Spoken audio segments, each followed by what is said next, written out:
Bible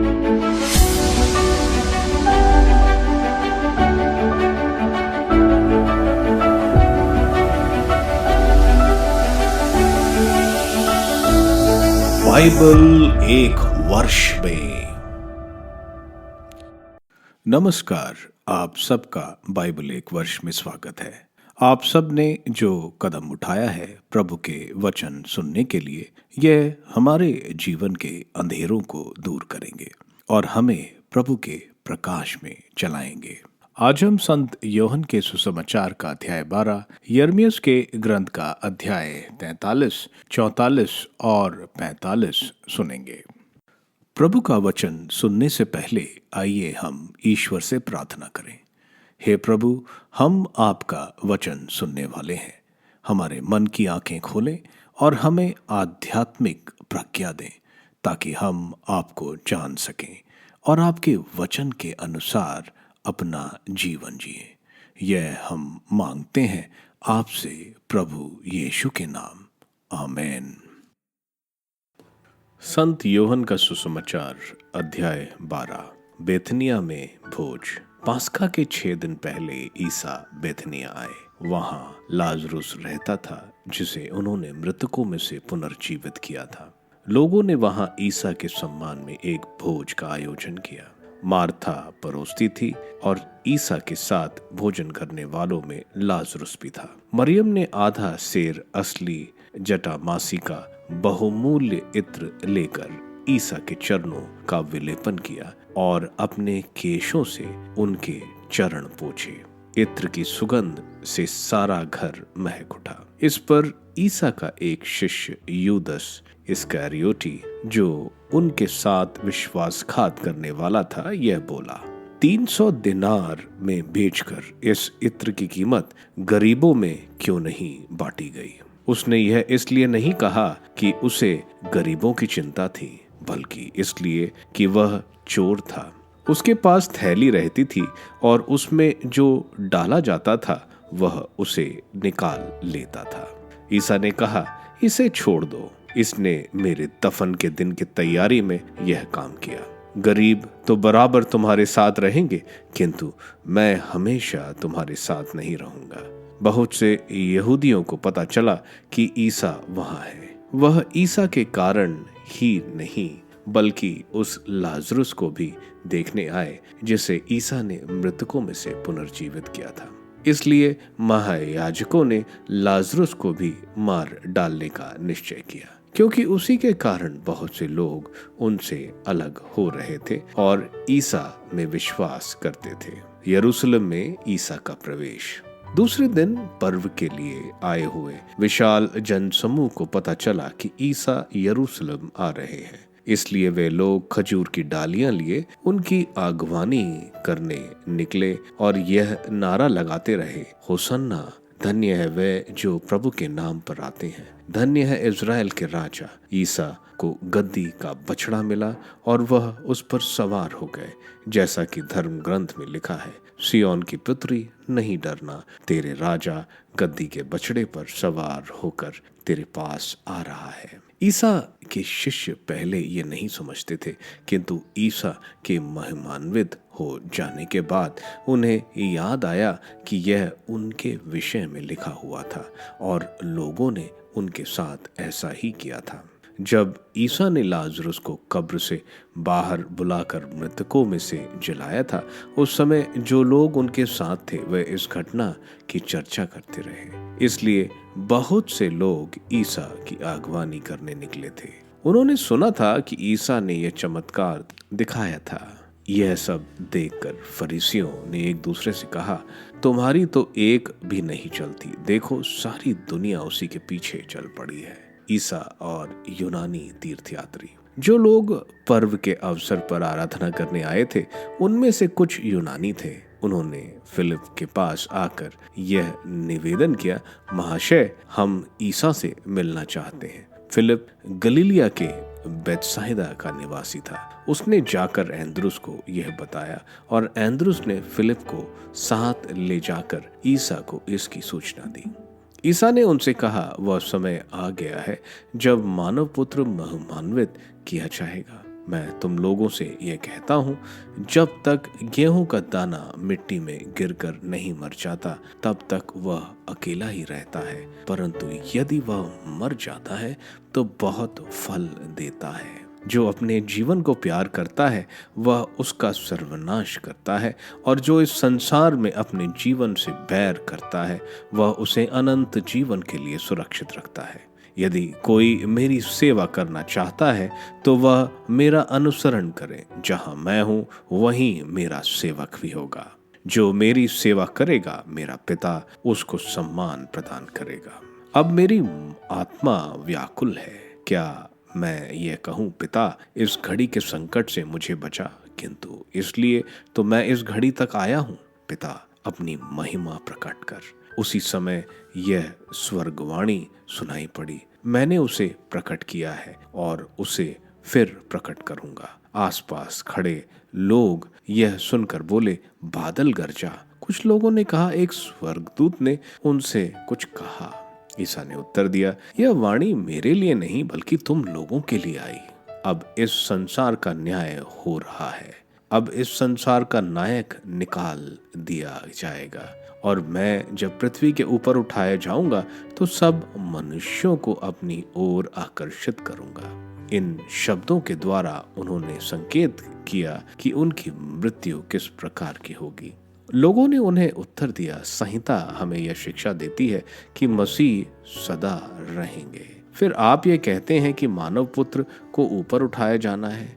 वह मानव पुत्र कौन है? इस पर ईसा ने उनसे कहा, अब थोड़े ही समय तक ज्योति तुम्हारे बीच रहेगी। जब तक ज्योति तुम्हारे पास है आगे बढ़ते रहो, कहीं ऐसा ना हो कि अंधकार तुमको घेर ले। जो अंधकार में चलता है वह नहीं जानता कि वह कहाँ जा रहा है। जब तक ज्योति तुम्हारे पास है ज्योति में विश्वास करो, जिससे तुम ज्योति की संतति बन जाओ। ईसा यह कहकर चले गए और उनकी आंखों से ओझल हो गए। यहूदियों का अविश्वास। यद्यपि ईसा ने उनके सामने इतने चमत्कार दिखाए थे, किंतु उन्होंने उनमें विश्वास नहीं किया। यह अनिवार्य था कि नबी इसायाह का यह कथन पूरा हो जाए। प्रभु किसने हमारे संदेश पर विश्वास किया है? किस पर प्रभु का सामर्थ्य प्रकट हुआ है? वे विश्वास नहीं कर सके क्योंकि इसायाह का एक दूसरा कथन इस प्रकार है, उसने उनकी आंखों को अंधा कर दिया और उनकी बुद्धि कुंठित कर दी है। कहीं ऐसा ना हो कि वे आंखों से देखें, बुद्धि से समझ लें, मेरी ओर लौट आए और मैं उन्हें भला चंगा कर दूं। इसायाह ने इसलिए कहा कि उसने उनकी महिमा देखी थी, उसने उनके विषय में भविष्यवाणी की। फिर भी नेताओं में बहुतों ने उनमें विश्वास किया, परंतु वे फरीसियों के कारण ईसा को प्रकट रूप से इसलिए स्वीकार नहीं करते थे कि कहीं सभागृह में उनका बहिष्कार ना कर दिया जाए। उन्हें ईश्वर के सम्मान की अपेक्षा मनुष्य का सम्मान अधिक प्रिय था। प्रभु ईसा संसार की ज्योति। ईसा ने पुकार कर कहा, जो मुझ में विश्वास करता है वह मुझ में नहीं बल्कि जिसने मुझे भेजा उसमें विश्वास करता है, और जो मुझे देखता है वह उसको देखता है जिसने मुझे भेजा। मैं ज्योति बनकर संसार में आया हूँ, जिससे जो मुझ में विश्वास करता है वह अंधकार में नहीं रहे।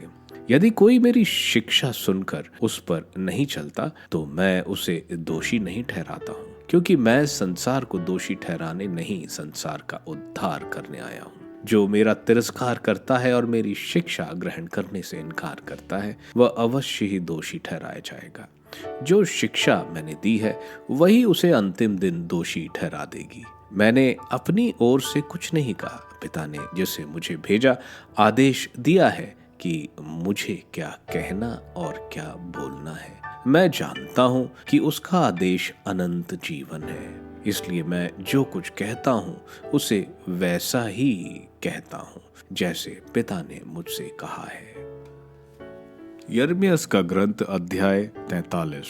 जब यिर्मयाह प्रभु उनके ईश्वर की वे सभी बातें उन लोगों से कह चुका, वे सभी बातें जिन्हें सुनने के लिए प्रभु उसके ईश्वर ने उसको उनके पास भेजा था, तो होशाया का पुत्र अर्जिया, कारेहा का पुत्र योहन्नान और सभी ढीठ लोग यिर्मयाह से बोले, आप झूठ बोल रहे हैं। प्रभु हमारे ईश्वर ने आपको यह कहने नहीं भेजा था, मिस्र में रहने मत जाओ, बल्कि नेरिया के पुत्र बारूक ने आपको हमारे विरुद्ध बहकाकर हमें खलदेइयों के हाथ कर देने के लिए भेजा है, जिससे वे हमें मार डालें या हमें बंदी बनाकर बाबुल ले जाएं। इसलिए कारेआह के पुत्र योहन्नान, सभी सेना नायकों और सभी लोगों ने प्रभु का यूदा देश में रहने का आदेश नहीं माना, बल्कि कारेआह के पुत्र योहन्नान और सभी सेना नायकों ने यूदा के उन सभी अविष्ट लोगों को, जो उन सभी राष्ट्रों में से जहां वे बिखर गए थे, यूदा देश में बसने के लिए लौट आए थे, अपने साथ कर लिया। सभी पुरुषों, स्त्रियों, बच्चों, राजकुमारियों और उन सभी व्यक्तियों का जिन्हें रक्षा दल के नायक नबूकदनेस्सर ने शफान के बेटे अहीकाम के पुत्र गदलिया की देखरेख में छोड़ दिया था, तथा नबी यिर्मयाह और नेरिया के पुत्र बारूक को भी। वे मिस्र देश आ गए क्योंकि उन्होंने प्रभु के आदेश की उपेक्षा की और वह तहपन्हेस पहुंचे। मिस्र संबंधी भविष्यवाणी। तहपन्हेस में यिर्मयाह को प्रभु की यह वाणी सुनाई पड़ी। अपने हाथों में बड़े पत्थर लेकर उन्हें यूदा के लोगों की आंखों के सामने तहपन्हेस अवस्थित फिरौन के महल के प्रवेश द्वार के फर्श के गारे में डाल दो और उनसे यह कहो, विश्वमंडल का प्रभु इज़राइल का ईश्वर कहता है, मैं अपने सेवक बाबुल के राजा नबूकदनेस्सर को बुलाकर यहाँ ले आऊंगा। वह इन पत्थरों पर जिन्हें मैंने नीचे डाला है अपना सिंहासन रखेगा और उन पर अपना राजकीय चांदोवा तानेगा। वह यहाँ आएगा और मिस्र देश को दंड देगा, जो महामारी के दंड के योग्य है, उनको महामारी द्वारा, जो बंदी होने योग्य हैं उन्हें बंदी बनाकर, और जो तलवार के दंड के योग्य हैं उन्हें तलवार द्वारा। वह मिस्र के देव मंदिरों में आग लगाकर उन्हें जला देगा और देवताओं को ले जाएगा। वह मिस्र देश को उसी प्रकार साफ कर देगा जिस प्रकार गडेरिया चिल्लर निकालकर अपना लबादा साफ कर देता है, और वह वहां से निर्विघ्न चला जाएगा। वह मिस्र देश के सूर्य मंदिर के स्तंभों के टुकड़े टुकड़े कर देगा और मिस्र के देवताओं के मंदिर जला देगा। यिर्मयाह का ग्रंथ, अध्याय 44। यिर्मयाह द्वारा मूर्ति पूजा का विरोध। मिस्र देश में मिग्दोल, तहपन्हेस, मेम्फिस और पेत्रुस प्रदेश में रहने वाले यहूदियों के विषय में यह वाणी यिर्मयाह को सुनाई पड़ी। विश्वमंडल का प्रभु इज़राइल का ईश्वर यह कहता है, तुम लोगों ने वे सब विपत्तियां देखी हैं जो मैंने यरूशलेम तथा यूदा के सब नगरों पर ढाई हैं। आज वह खंडहर हो गए हैं और उनमें कोई निवास नहीं करता, उनके उन कुकर्मों के कारण जिनसे मैं क्रुद्ध हो गया, क्योंकि उन्होंने उन पराये देवताओं को धूप चढ़ाई और उनकी पूजा की, जिन्हें ना तो वे, ना तुम और ना उनके पुरखे जानते थे। मैं तुम्हारे पास अपने सेवक नबियों को यह बतलाने के लिए बार बार भेजता रहा, यह घृणित कार्य जिससे मुझे घृणा है मत करो। किंतु उन्होंने अपनी दुष्टता त्यागने या पराये देवताओं को धूप न चढ़ाने की चेतावनी पर ध्यान नहीं दिया और उसकी परवाह नहीं की। इसलिए मेरा क्रोध और प्रकोप उन पर बरस पड़ा और यूदा के नगरों तथा यरूशलेम की सड़कों पर धधक उठा। वे खंडहर और उजाड़ हो गए जैसे वे आज हैं। अब विश्वमंडल का प्रभु ईश्वर, इज़राइल का ईश्वर यह कहता है, तुम अपना भारी अपकार क्यों कर रहे हो? इससे तुम पुरुषों और स्त्रियों, शिशुओं और बच्चों का यूदा से विनाश कर डालोगे और तुम्हारे बीच कोई जीवित नहीं रह जाएगा। मिस्र देश में जहां तुम बसे आए हो, पराये देवताओं को धूप चढ़ाकर अपने ही हाथों से किए गए कार्यों द्वारा मेरे क्रोध क्यों भड़का रहे हो, जिससे तुम उजड़ जाओ और पृथ्वी के सब राष्ट्रों में अभिशाप और उपहास के पात्र बन जाओ। क्या तुम अपने पुरखों के कुकर्म, यूदा के राजाओं और उनकी पत्नियों के कुकर्म स्वयं अपने और अपनी पत्नियों के कुकर्म भूल गए, जो उन लोगों ने यूदा देश और यरूशलेम की सड़कों पर किए थे? उन्होंने आज तक कोई पश्चाताप नहीं किया, ना उन्हें कोई भय हुआ, ना ही उन्होंने मेरे विधान तथा आदेशों का पालन किया जो मैंने तुम्हारे और तुम्हारे पूर्वजों के लिए निर्धारित किए थे। इसलिए विश्वमंडल का प्रभु इज़राइल का ईश्वर यह कहता है, मैंने तुम्हारा विनाश करने और यूदा के सभी लोगों को मिटा देने का निश्चय कर लिया है। मैं यूदा के अविष्ट लोगों को जिन्होंने मिस्र देश में आकर बसने का निश्चय किया है ले जाऊंगा और उनका विनाश हो जाएगा। मिस्र देश में उनकी मृत्यु हो जाएगी। वे तलवार और अकाल से मारे जाएंगे। उनमें छोटे से लेकर बड़े तक तलवार और अकाल से मारे तथा वे घृणा, आतंक, अभिशाप और उपहास के पात्र बन जाएंगे। जो मिस्र देश में रहेंगे मैं उनको दंड दूंगा, जैसे मैंने तलवार, अकाल और महामारी से यरूशलेम को दंड दिया है। इससे यूदा के जो अवशिष्ट लोग मिस्र देश में रहने आए हैं उनमें कोई भी निकलकर भाग नहीं सकेगा, जीवित भी नहीं रहेगा या यूदा देश नहीं लौट सकेगा जहां बसने के लिए वे लौटना चाहते हैं, क्योंकि कुछ भगोड़ों को छोड़कर उनमें कोई भी वहां नहीं लौट सकेगा। तब उन सभी लोगों ने जो यह जानते थे कि उनकी पत्नियों ने पराये देवताओं को धूप चढ़ाई है और उन सब स्त्रियों ने जो भारी संख्या में उपस्थित थी, उन सभी लोगों ने जो मिस्र देश के पत्रोस प्रदेश में रह रहे थे, यिर्मयाह को यह उत्तर दिया, हम आपकी वह बात नहीं मानेंगे जो आपने प्रभु के नाम पर हमसे कही है, किंतु हम ऐसा हर कार्य करेंगे जिसकी प्रतिज्ञा हमने की है। हम आकाश की देवी को धूप चढ़ाएंगे और उसे अर्घ देंगे, जैसे यूदा के नगरों और यरूशलेम की सड़कों पर हम और हमारे पुरखे, हमारे राजा और राजकुमार दिया करते थे, क्योंकि उस समय हमारे पास प्रचुर भोजन था, हम संपन्न थे और हम पर कोई विपत्ति नहीं आई थी।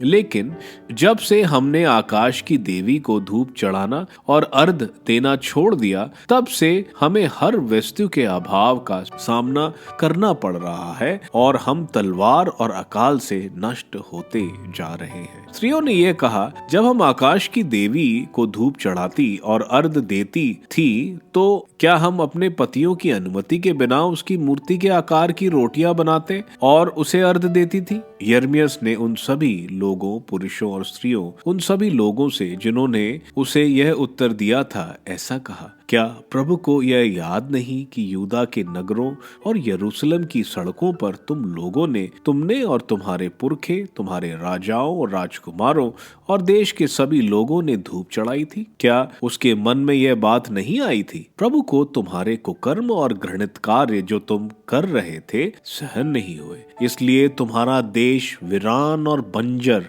अभिशप्त और जनहीन हो गया, जैसा कि वह इस समय है। आज तुम पर यह विपत्ति इसलिए आई है कि तुमने धूप चढ़ाई थी और प्रभु के विरुद्ध पाप किया था, प्रभु के आदेश पर ध्यान नहीं दिया था अथवा उसके नियमों, आज्ञाओं तथा वचनों के अनुसार आचरण नहीं किया था। यिर्मयाह ने समस्त जनता और सभी स्त्रियों से कहा, मिस्र में विधान यूदा के सब लोगों, तुम प्रभु की वाणी सुनो। विश्वमंडल का प्रभु इज़राइल का ईश्वर यह कहता है, तुम और तुम्हारी पत्नियों ने अपने मुख से यह बात घोषित की है और यह कहते हुए उसका पालन किया है कि हमने आकाश की देवी को धूप चढ़ाने और अर्घ देने की जो प्रतिज्ञा की है, हम उसका पालन अवश्य करेंगे। बहुत अच्छा, अपनी प्रतिज्ञा का पालन करते रहो, अपने संकल्प की पूर्ति करते रहो। मिस्र में रहने वाले यूदा के लोगों,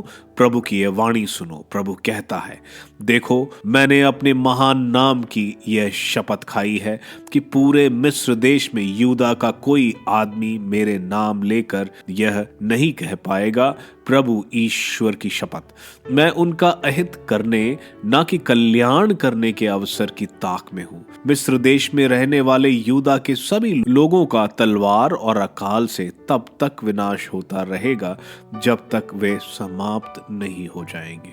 ऐसे बहुत थोड़े लोग जो तलवार से बच पाएंगे मिस्र देश से यूदा देश लौटेंगे और यूदा के सब अविष्ट लोगों को जो मिस्र देश में रहने आए थे यह पता चल जाएगा कि किसकी बात सच होती है, मेरी या उनकी। यह तुम्हारे लिए इस बात का संकेत होगा कि प्रभु यह कहता है, मैं तुम्हें इसी स्थान पर दंड दूंगा जिससे तुम यह जान लो कि तुम्हारी अनिष्ट संबंधी मेरे वचन अवश्य पूरे होंगे। प्रभु कहता है, मैं मिस्र के राजा फिरौन हेफ्रा को उसके शत्रुओं और उसके प्राणों के ग्राहकों के हाथ उसी प्रकार दे दूंगा जिस प्रकार मैंने यूदा के राजा सदकिय्याह को बाबुल के राजा नबूकदनेस्सर के हाथ दे दिया था, जो उसका शत्रु और उसके प्राणों का ग्राहक था। यिर्मयाह का ग्रंथ अध्याय 45। बारूक के संबंध में भविष्यवाणी। ये वही बातें हैं जो नबी यिर्मयाह ने नेरिया के पुत्र बारूक से तब कही जब बारूक योशिया के पुत्र यूदा के राजा यहोयाकीम के चौथे वर्ष यिर्मयाह से सुनकर ये बातें एक पुस्तक में लिख रहा था। बारूक, प्रभु इज़राइल का ईश्वर तुमसे यह कहता है, तुम बोले थे, धिक्कार मुझे, क्योंकि प्रभु ने मेरी पीड़ा को और भी दुखमय बना दिया है। आह, बढ़ते बढ़ते मैं थक गया हूँ और मुझे कोई चैन नहीं। प्रभु कहता है, तुम उससे ऐसा कहोगे, देखो मैंने जिसे उठाया था उसे ढा रहा हूँ और जिसे रोपा था उसे उखाड़ रहा हूँ, अर्थात इस समस्त देश को। क्या तुम अपने लिए बड़ी बड़ी आशाएं पाल रहे हो? उनकी आशा मत करो, क्योंकि प्रभु कहता है कि मैं सभी प्राणियों पर विपत्ति ढाने जा रहा हूँ, किंतु तुम जहां कहीं भी जाओगे मैं उन सभी जगहों में तुमको लूट के माल की तरह तुम्हारा जीवन प्रदान कर दूंगा। संत योहन के सुसमाचार के अध्याय 12 में हम देखते हैं प्रभु बेथनी में लाजरस के घर पर भोज कर रहे हैं। मार्था हमेशा की तरह सेवा कर रही है। मैरी प्रभु के पास बैठी और उसने बहुत कीमती इत्र प्रभु के पैर पर डालकर अपने बालों से उनको पोंछती है। मैरी ने शायद अपने पूरी जिंदगी की कमाई प्रभु पर निछावर कर दी है। तकरीबन पूरे 1 साल का वेतन उसकी कीमत थी। इसको देखकर हम देखते हैं यूदस इस्करियोत मैरी को टोकता है क्योंकि वो इस पैसे को हथियाना चाहता था। हम देखते हैं प्रभु बोलते हैं, मैरी ने प्रभु के दफन की कार्रवाई करी है। हमें मालूम है प्रभु को बहुत जल्दी में दफनाया गया था। हम आगे देखते हैं पाम संडे यानी खजूर का इतवार का दृश्य, जब प्रभु बेथनी में माउंट ऑफ ऑलिव से होते हुए किद्रोन वैली से यरूशलेम आए और एक गधे पर सवार होकर, जैसा जकरिया के ग्रंथ के 9वें अध्याय में मसीहा के बारे में बताया गया है। लोग प्रभु के चमत्कारों और शिक्षाओं से प्रभु को मसीहा राजा की तरह स्वागत करते हैं। आगे हम देखते हैं जब कुछ ग्रीक प्रभु से मिलने आते हैं, प्रभु बोलते हैं कि उनका समय अब नज़दीक है जब वे महिमान्वित होंगे। प्रभु बोलते हैं, जब तक कोई अपने से नहीं मरता वह फल उत्पन्न नहीं करता। प्रभु अपने दासों को बोल रहे हैं कि जो भी प्रभु को मानते हैं वे प्रभु के साथ चलें। जो भी प्रभु की सेवा करेगा उसे पिता परमेश्वर पुरस्कृत करेंगे। हम देखते हैं पिता परमेश्वर प्रभु यीशु को महिमान्वित करते हुए, जो वहाँ थे उपस्थित वह उसको सुनते हैं। हमें मालूम है आदम के पाप के बाद संसार शैतान के अधिकार में था। अब जब प्रभु क्रूस पर चढ़ेंगे तो वो शैतान को हराएंगे और जब दूसरी बार आएंगे तो शैतान को खत्म कर देंगे। प्रभु आगे अपने आप को संसार की ज्योति बोल रहे हैं और जो प्रभु के अनुयायी हैं वे ज्योति के पुत्र हैं। आगे प्रभु बोल रहे हैं कि वे पिता परमेश्वर के छवि हैं, जो पिता परमेश्वर के ही शब्द वे बोल रहे हैं। हम जो भी करते हैं वो हमारी प्रतिक्रिया है पिता परमेश्वर की ओर। यिर्मयाह के ग्रंथ के अध्याय 43 में हम देखते हैं ये लोग यिर्मयाह की भविष्यवाणी नहीं सुनते और मिस्र जाना चाहते हैं, क्योंकि वे प्रभु के वचन पर नहीं विश्वास करना चाहते, अपनी बुद्धि को मानना चाहते हैं। हम देखते हैं प्रभु की भविष्यवाणी कि प्रभु मिस्र पर नबूकदनेस्सर की आधिपत्य करेंगे और मिस्र बुरी तरह हराया जाएगा। अध्याय 44 में हम देखते हैं यिर्मयाह इन लोगों को जो मिस्र में है उनको मूर्ति पूजा आदि बंद करने को बोलते हैं ताकि उन्हें प्रभु का क्रोध नहीं सहना पड़े। ये इससे बिल्कुल मना कर देते हैं। वे बोलते हैं कि वे तो अन्य देवताओं की पूजा करेंगे क्योंकि वे समझते थे कि जब वे यह पूजा करते थे तो वह समृद्ध थे। यिर्मयाह इस पर मिस्र का नाश बेबीलोन द्वारा और फरो की राजगद्दी से हटाए जाने की बात कह रहे हैं। अध्याय 45 में ईश्वर का संदेश बारूक के लिए आता है कि जो तबाही आ रही है उसमें जो उसने बनाया था वो गिराया जाएगा और जो बोया था वो उजाड़ा जाएगा, लेकिन प्रभु बारूक के जीवन की रक्षा करेंगे। आप सबको धन्यवाद ईश्वर के वचन सुनने के लिए। मैं आपसे विनती करता हूं कि आप बाइबल एक वर्ष में को दूसरों के साथ शेयर करें, क्योंकि प्रभु का वचन स्वयं प्रभु यीशु है। प्रभु को दूसरों को देने वालों को प्रभु की आशीष जरूर मिलेगी। मैं आप सबका बड़ी बेसब्री से कल इंतजार करूंगा। धन्यवाद।